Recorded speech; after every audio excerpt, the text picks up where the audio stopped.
WBUR Podcasts, Boston.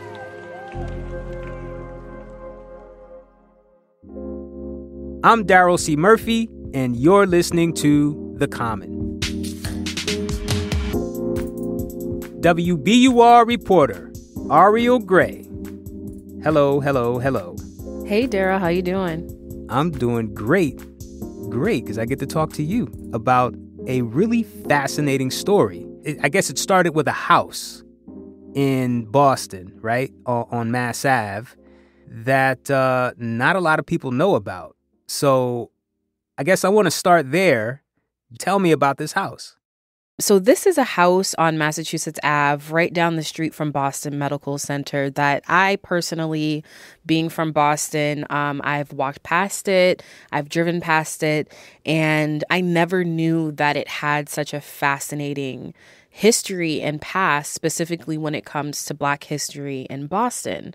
And when I was doing a little bit more research, I came across, the history of the house and the fact that it's the headquarters for the League of Women for Community Service, which is Boston's oldest Black woman-led organization, which is just fascinating. It just blew my mind that there was so much history in this house, and I had walked past it so many times, and I'm from Boston and I went to school here, and I never knew about this organization and all of the amazing work that they've done throughout the years. So that part of the South End, right near the Boston Medical Center, it's a pretty busy location. A lot of people have probably walked by this house and never thought about it. Yeah. And it's down the street from META. A lot of people go to META, and it's a little bit set back from the street. But currently, the windows are boarded up. The door is kind of boarded up. There's scaffolding outside. It kind of just looks like a brownstone that's been under perpetual construction. And I think that may contribute to the reason why some people just kind of walk past it. But if you stop and look, you'll see there's a sign there that says, what this building was, what the League is all about, and all that stuff out front. Yeah, let's get into that. This house is the headquarters of the League of Women for Community Service. I say is because they're still currently operating, even though the building has fallen into disrepair. So what is the League all about? A lot of their work centered around providing community services. And so they would also host things like plays and weddings and socials at the house, because at the time, Boston was still very segregated. And so, Black folks couldn't stay at certain hotels. A lot of Black college students couldn't even stay on campus. And so that was another service that they provided at that house. They provided boarding in rooms to Black female college students who were going to school in the area who couldn't stay on campus, one of them being Coretta Scott King. So they did a lot. They had teachers on staff. They had social workers. They offered so many different types of services because they recognized that liberation exists in all of those different things. It exists in having fun. It exists in the culture. And it also exists in doing community work as well.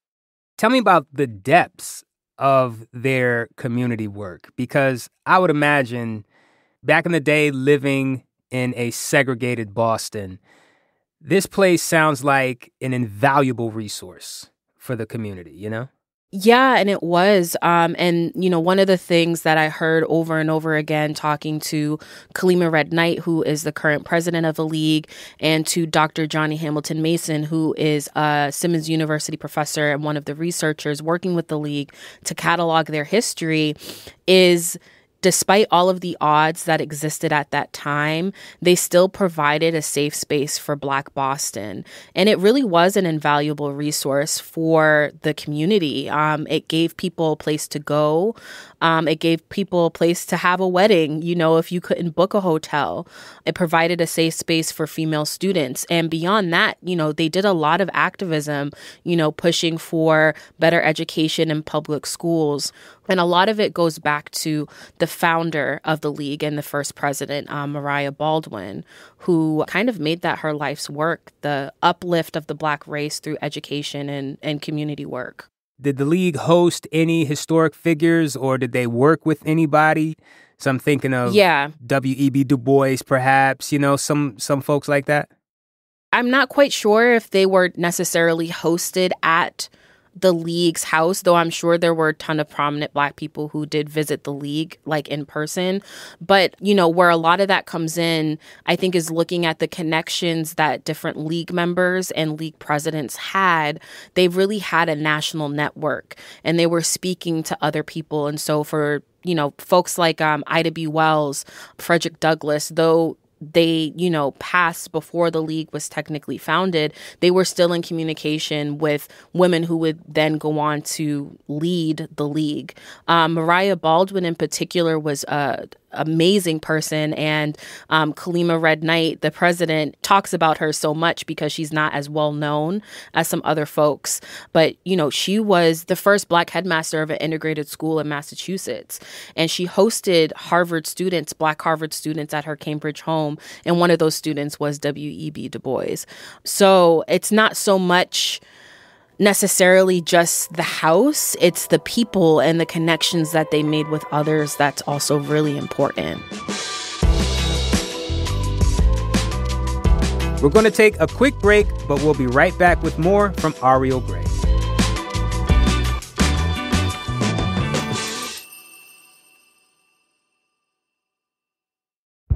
Did you kill Marlene Johnson? I think you're one of the first people to have actually asked.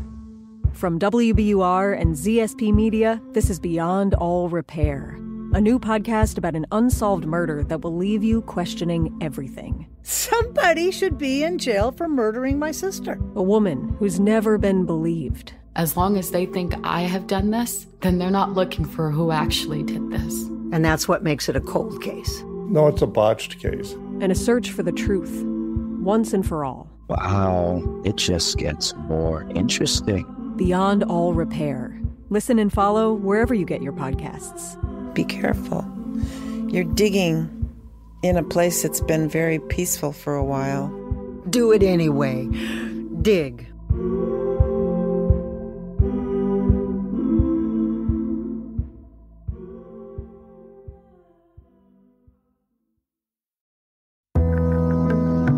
Tell me about how the league changed as Boston desegregated.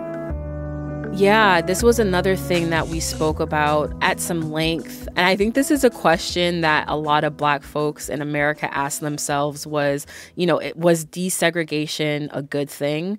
It kind of inadvertently led to the decline of the league. And one thing that Kalima had pointed out was, women's clubs were very popular at the end of the 19th century, beginning of the 20th century. It was a way for Black women in particular to organize. But those kind of fell out of fashion as the decades went on, and people found other avenues to express their desire for civil rights. And just the idea of a women's club in general just wasn't, I guess, as appealing to folks. And then that, along with desegregation, hotels opening up, other venues in Boston opening up, campuses opening up, kind of decreased some of that pertinent need that the Black community here had for the league headquarters. And it all kind of coalesced and contributed to, the eventual decline of the property itself. That's so hard to talk about. When we talk about desegregation, we think critically about what that meant for our spaces. Now you hear people craving for those safe spaces, where it's just them amongst their own, because there's some things that maybe not everybody will understand, Exactly. And I think, these spaces were created because we had no other spaces to turn to. And then by virtue of desegregation, it made it really hard for places like the league to continue to operate. And then that, along with these women were not capitalistic in mindset. They could have really found ways to capitalize off of the fact that they had this space, but instead they really opened it up to the community. And I think that is also, a contributing factor. They weren't necessarily trying to make a profit. They were pulling in funds, from the borders and things like that. But that was just to kind of sustain. They weren't, charging an arm and a leg to host a wedding or to host a play. It was really about providing a space for the culture. And unfortunately, the need for that space declined after a while. With that said, tell me about what the league is doing now. What kind of impact are they looking to have in 2023? I think that their priority right now is raising the millions of dollars that it's going to take to restore the property to its original condition.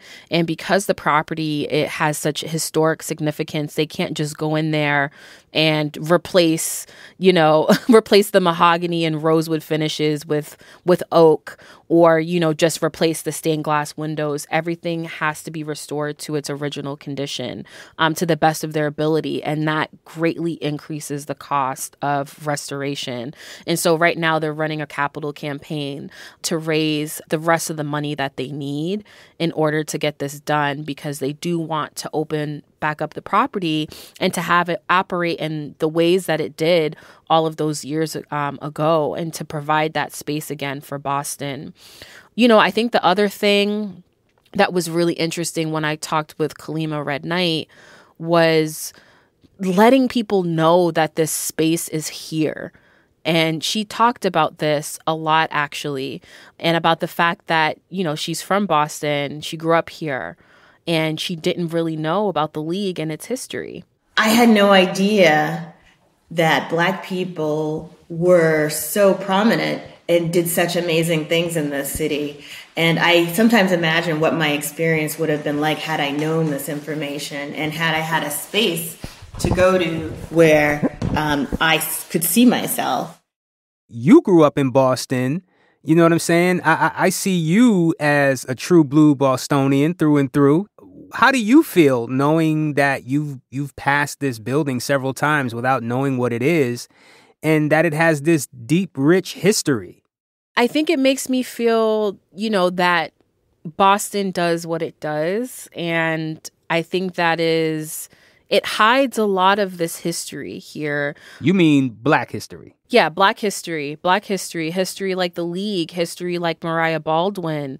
And so I think about that fact, and the fact that there are a lot of people like me who grew up here and don't know that there was a whole beautiful, grand space geared towards not just Black women, but marginalized people in general. Mm-hmm. And I think it's just a testament to how hidden this stuff is in Boston. And Boston has this reputation of being, progressive and the home of the abolition movement and all of this other stuff. But at the same time, a lot of the information that exists about these amazing people that made these things happen, it's not readily available, it's not talked about, it's not celebrated, and it's not highlighted.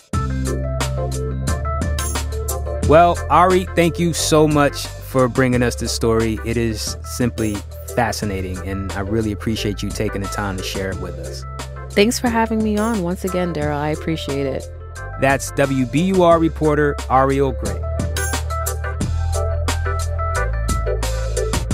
And that's our show for today. Thank you so much for listening to The Common. Make sure you hit us up on Instagram or Twitter at WBUR The Common or thecommon@WBUR.org. And now, it's that time for me to let you know that The Common is produced by Franny Monahan and Caitlin Harrop, with help this week from Nora Sachs. It's mixed by Emily Jankowski, Matt Reed, and Paul Vikis, and it's edited by Ben Brock Johnson. And from the newsroom of WBUR, I'm your host, Daryl C. Murphy, and I'll talk to you soon.